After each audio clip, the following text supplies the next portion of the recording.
Est-ce que je peux vous aider? C'est sûr que oui! Aujourd'hui, je commence une séquence de 4 vidéos concernant les devoirs. Les devoirs à la maison. Notre enfant passe toute la journée à l'école, de 8 à 3 ou de 9 à 4, dépendant des écoles, à travailler fort, aussi fort que ce que vous faites pendant votre journée de travail. Puis le soir, dépendant des écoles, il y a des devoirs, des leçons, des mots de vocabulaire, de la grammaire, de la science, de l'univers social ou de l'ECR. Il y a tout ça à faire avec vous. Dans cette vidéo-là, je vais regarder avec vous des petits aides-mémoire, des choses qu'il ne faut pas oublier comme parents quand vient le temps de soutenir notre enfant dans ses devoirs et ses leçons. La première chose, c'est que votre enfant, il a sa journée dans le corps. Lui aussi, il est fatigué, même si pour nous, aller à l'école, ça paraît pas si épuisant que ça. Alors, s'il ne va pas au service de garde, permettez-lui d'avoir un petit break avant de commencer ses devoirs. S'il va au service de garde, il risque d'avoir eu son break pour jouer, défouler à l'école. Pour les plus petits, je vous conseille d'être assis avec eux, être attentif à leurs besoins à chaque exercice pour tranquillement les aider à apprendre à faire des devoirs comme il faut. Plus ils vieillissent, plus ils sont capables de faire leurs leçons, leurs devoirs par eux-mêmes. Mais comme parents, je trouve important qu'on n'oublie pas de vérifier qu'est-ce que nos enfants ont fait. Puis un moment donné, ils vont être rendus tellement bons qu'ils auront juste à passer par eux-mêmes, à vous faire signer les messages des professeurs. Je vous suggère aussi de faire les devoirs toujours au même endroit, dans un endroit où ces choses pour travailler vont être déjà là, déjà prêtes. Un crayon, une efface, une règle, une calculatrice, dépendant des besoins, que tout ça soit à son endroit où il travaille. C'est sûr que si pour vous, ce qui est le plus efficace, c'est qu'il travaille sur la table de la cuisine pendant que vous faites à souper, ça ne sera pas vraiment efficace que tout reste sur la table. Mais assurez-vous qu'il y a tout ce qu'il faut, soit dans son sac ou dans un coffre à crayon, pour l'avoir à portée de main, pour qu'une fois qu'il s'assoit pour se mettre au travail, qu'il ne se lève pas sans arrêt pour aller chercher des choses. Je vous dirais la même chose au niveau des besoins.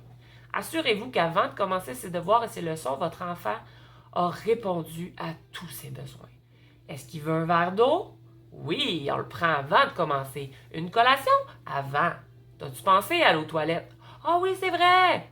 Pensez à tous ces petits besoins-là. Essayez de prévoir toutes les raisons qui pourraient vous sortir pour se lever, pour aller faire autre chose.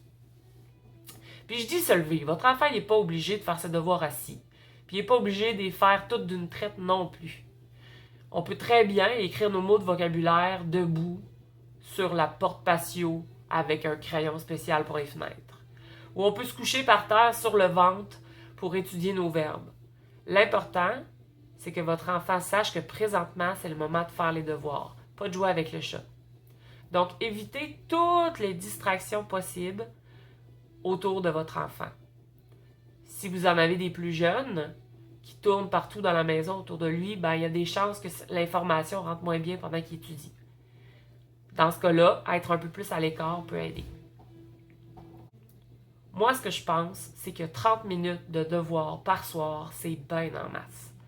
Puis ça, 30 minutes, c'est jusqu'en 6e année, là.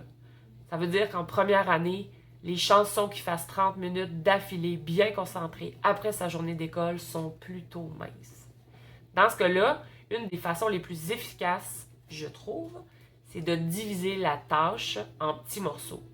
Il n'y a rien qui vous empêche de demander les mots de vocabulaire à votre enfant dans l'auto en revenant de l'école. Ou de pratiquer les verbes dans le bain. De faire le temps de lecture juste avant de se coucher le soir pour le dodo. Parce que souvent, de plus en plus, les profs mettent des temps de lecture, puis je trouve que c'est une belle façon de jumeler ça avec un temps de qualité pour votre enfant, pour remplir son petit réservoir d'amour. Pas obligé que ça ait l'air d'un devoir plate et long pour réviser des leçons et faire des petits devoirs. Pour encadrer dans le temps, je vous suggère d'utiliser un support visuel pour que l'enfant ne se décourage pas. Que ce soit une minuterie sur votre cellulaire ou une alarme spéciale. utiliser la minuterie du four ou n'importe quoi qui va faire que votre enfant va savoir quand ça se termine, si pour lui c'est difficile de faire ses devoirs.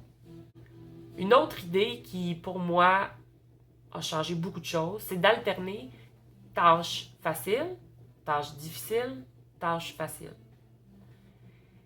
Ça l'aide à garder confiance en soi puis à rester motivé. D'autres enfants préfèrent, eux, choisir parmi ce qu'ils ont à faire, qu'est-ce qu'ils vont faire en premier, en deuxième, puis en troisième. Ça peut marcher aussi, ça dépend de votre enfant, c'est vous qui le connaissez le mieux. Amusez-vous aussi, c'est possible. J'aimais vraiment beaucoup ça, écrire les mots de vocabulaire dans les fenêtres. Ou avec de la peinture, ça c'est le fun! Ça peut être amusant, même si c'est un peu plus long, c'est pas grave. Prendre le temps de sortir les lettres aimantées avec les plus petits puis d'écrire ces mots sur le frigo, ça peut être le fun. Priorisez de faire les devoirs et les leçons le plus tôt possible dans la soirée. Plus votre enfant est concentré, mieux ça va aller. Plus il est fatigué, plus il va chialer. Puis ça, c'est de même pour tout le monde, puis c'est de même pour vous aussi. Comme parents, on a notre journée dans le corps aussi, et faire des devoirs, c'est une tâche de plus. Alors, plus tôt vous la faites, plus tôt c'est fini, et plus tôt vous pouvez passer à autre chose, à avoir du plaisir avec votre enfant. Oubliez jamais que le plus important avec les devoirs et les leçons, c'est de favoriser la réussite. Amenez votre enfant à vivre des réussites. Quand il commence à être en colère, à pleurer, ça ne sert à rien de continuer. Gardez le focus sur votre relation avec votre enfant. L'objectif, c'est de garder une saine relation. Si vous êtes toujours en conflit par rapport aux devoirs, s'il y a quelque chose qui ne fonctionne pas, alors c'est le moment d'en parler à son professeur pour trouver des solutions avec lui ou de m'appeler pour que je vous aide. Tantôt, je parlais de supervision. Ce que je veux dire par là, c'est que votre enfant sache que vous êtes là pour lui. Que s'il vous demande, là, je comprends pas comment faire mes maths, que vous êtes capable d'arrêter ce que vous faites pour aller l'aider. Ça va diminuer les frustrations, puis il va se sentir important, puis il va avoir envie de se mettre au travail. Plus ils vieillissent, comme je vous dis, plus ils deviennent autonomes. Il n'y a rien qui vous empêche d'aller jeter un petit coup d'œil entre 2 carottes à couper pour voir il en est rendu où, puis l'encourager à continuer. Alors, on commence avec ça. Et les prochaines vidéos, je vais regarder plus en profondeur la façon d'étudier les mathématiques, le vocabulaire et la lecture. Alors, on se dit à bientôt pour une prochaine capsule!